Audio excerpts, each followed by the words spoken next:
चामराजपेट ईदगाह मामले में Karnataka high court ने जुमेरात को कहा कि ईदगाह मैदान में नमाज ईदैन अदा की जा सकती है और साथ ही कोई त्यौहार नहीं मनाया जाएगा और ईदगाह मैदान में बच्चों को खेलने की भी इजाज़त होगी। कई महीनों से बेंगलुरु में मौजूद चामराजपेट ईदगाह मैदान का मसला चल रहा था, जिस पर हिंदुत्व तंजीमों का कहना यह है कि ये ईदगाह मैदान को खेल का मैदान बनाना चाहिए, यानी प्ले ग्राउंड बनाना चाहिए।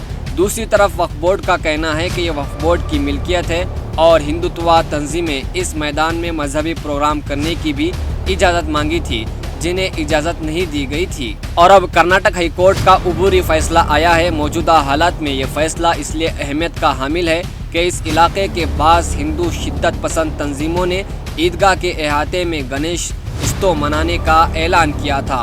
हाल ही में अचानक बीबीएमपी ने भी ईदगाह मैदान को रेवेन्यू डिपार्टमेंट की मिल्कियत करार देकर एक नया इशू खड़ा करने की कोशिश की है। इसी हुक्म को चैलेंज करते हुए वक्फ बोर्ड की तरफ से हाई कोर्ट से रुजू किया गया और इस हुक्म को बेबुनियाद करार देने की गुजारिश की गई और अब कर्नाटक हाई कोर्ट ने अपना उबूरी फैसला सुनाया है।